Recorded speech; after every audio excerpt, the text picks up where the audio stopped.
중국 전기차에 대한 관세 폭탄. 한국엔 위기일까요? 기회일까요? 일단 말입니다. 중국은 전 세계의 공공의 적이 되고 있습니다.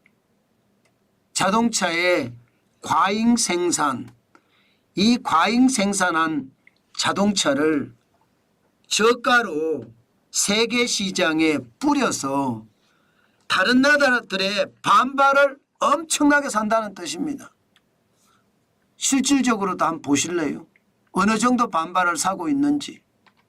여러분, 유럽연합은요, 기존에 10%의 관세를 10월 30일부터예요.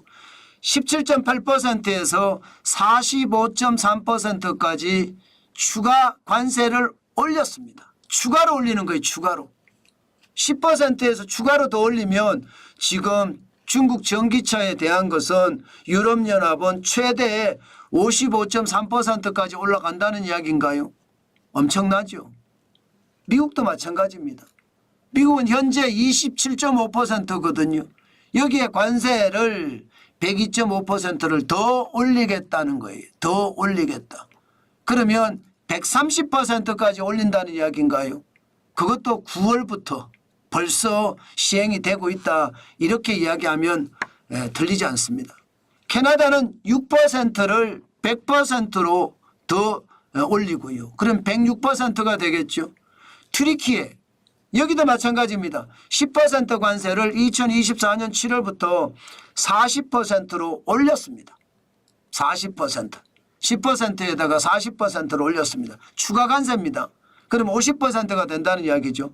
브라질은요, 10%에서 18%를 더 올렸습니다. 그리고 2026년까지는 여기에서 더 올리겠다. 이렇게 이미 선언을 한 상태예요. 결국 말입니다. 세계적인 나라들, 당장 말입니다. 세계 2대 시장이라고 하는 미국 시장에서도 올리고요. 캐나다 시장, 북미 시장에서도 올리고요. 유럽 시장에서도 올리고 심지어 튀르키예, 브라질, 신흥국에서조차 중국 전기차에 대한 견제는 엄청나다는 겁니다. 그만큼 말입니다. 중국 전기차는 전 세계가 두려워할 수 있는 존재가 됐다. 이렇게 이야기할 수 있습니다. 그만큼 싼 값에 마구마구 뿌리기 때문이에요. 사실 작년에 491만 대를 수출을 하면서 세계 자동차 수출의 세계 1위를 처음으로 달성을 했습니다. 올해는 작년보다 30.5% 279만 3천 대를 상반기 중에만 지금 팔고 있습니다. 지금 중국이 어렵잖아요. 내수가 어려우니까 내수가 판매가 안 돼요. 그러다 보니까 자동차를 싸구려로 재고를 갖다가 전 세계 시장에다가 그냥 뿌린다 생각할 만큼 자동차를 엄청나게 만들어서 배로 싣고 나가는 거예요.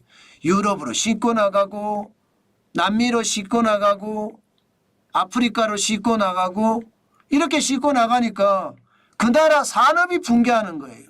튀르키예 산업, 자동차 산업이 붕괴하고 유럽의 자동차 산업이 붕괴하고 실질적으로 폭스바겐 같은 경우는 지금 적어도 공장은 3개를 폐쇄를 했고요.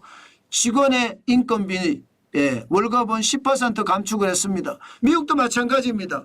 멕시코를 통해서 중국 자동차가 계속 미국으로 들어가니까 적어도 포드 자동차는 구조조정을 계획을 하고 있어요. 엄청나죠. 자, 이 과정에서 우리에게는 어떤 일이 벌어질까요? 아마 우리에게는 위기보다는 기회 요소가 더 많지 않을까 싶어요. 중국에 대한 견제가 심해지면 심해질수록 그만큼 말입니다. 우리에게는 더 놀라운 효과가 있을 수도 있습니다. 무슨 얘기냐? 사실 중국의 전기차가 이렇게 팔리는 이유는요. 그 나라들, 해당 나라들, 유럽이든 아니면 미국이든 캐나다든 자동차가 전기자동차의 어떤 준비가 제대로 안 돼 있습니다. 중국은 내연기관에서는 꼴찌를 했으나 전기차에서는 1등을 하겠다는 생각으로 기술 개발에 생산력 증대에 그야말로 치고 나갔는데 유럽은 정체, 미국은 했지만 중국보다는 안 되고요. 나머지는 거의 안 했어요. 다행히 대한민국은 많이 해왔습니다. 전기차에 대한 부분, 현대차나 기아차가 아주 옹골차게 준비를 해왔습니다. 그러면 어떤 식이든요.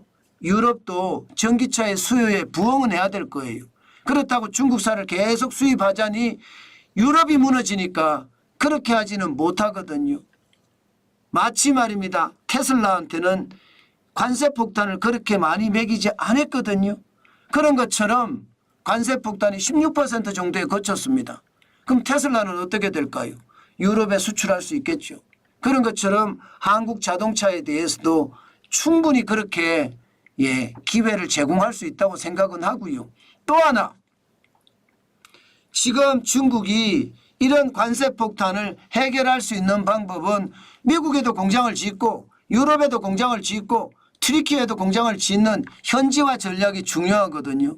그런데 우리는 현지화 전략이 잘 돼 있는 반면에 중국은 이제 해야 됩니다. 물론 1년은 사이에 금방 따라온다고 이야기는 합니다. 그러나 각 나라들이 이게 쉽게 중국 자동차 업체에게 투자를 하지 않을 것으로 보입니다. 자동차 산업만 하더라도 기간 산업이거든요. 그렇게 생각을 하면 우리에게는 더 큰 기회가 있을 수도 있다. 현재 2024년 상반기 기준으로 보면 아직까지 중국 자동차가 이 글로벌 판매 대수에 들어오지는 못했습니다. 토요타가 지금 현재까지는 1등이에요. 대부분 뭐 중국에서 생산해서 세계 시장에 팔 수도 있고요. 해외 거점망에서 해외에 직접 팔 수도 있고 하기 때문에 지금까지는 토요타가 1등이에요. 폭스바겐 그룹은 2등이고요. 현대차 그룹이 3등이거든요. 4등은 르노, 닛산, 미쓰비시고요. 5등은 스탈란티스고요. 6등은 제너럴 모터스입니다. 여기 아직 중국이 끼어들지는 못했어요. 아마 중국이 곧 끼어들겠죠. 그러면서 자동차 업체들이 하나씩 둘씩 무너질 겁니다. 아니면 규모가 축소가 되고요. 지금 대한민국은 사실 전기차 준비가 많이 돼 있기 때문에 중국에 대한 견제의 반작용으로 우리에게는 오히려 기회가 될 수 있는 요소가 더 많지 않을까. 현재는 그렇게 예상을 합니다. 그렇지만 경계감은 가지고 봐야 됩니다. 단순하게 말입니다. 중국에 대한 반작용이 있을 수 있다. 있을 수 있지만 일어나야 되는 일이잖아요. 그렇기 때문에 외교력을 집중하고 또 기업들은 판매에 아주 신경을 바짝 써가면서 시장에 대응을 하는 것, 아마 그게 중요한 것 같습니다. 현재까지 대한민국의 자동차는 최악의 상황은 아닙니다. 아직까지는. 상황도 그렇게 부정적으로만 돌아가지는 않습니다. 중국에 대한 견제가 심하기 때문에 우리는 이 기회를 잘 살려야 될 것 같습니다. 이 기회를 잘 살리면 우리에게는 더 큰 기회가 오지 않을까, 저는 그런 생각도 해봅니다. 그만큼 말입니다. 지금 자동차 시장은요, 모든 산업에서 그렇듯이 중국의 급부상이 시장을 흔들고 있는데 이거 잘만 대응하면 중국도 잡을 수 있겠다. 일본도 잡았는데 왜 중국을 못 잡느냐. 저는 그런 생각 충분히 있을 수 있다고 생각합니다. 현대자동차나 기아자동차, 국내 자동차 제조사들의 선전을 기대해 보는 대목입니다.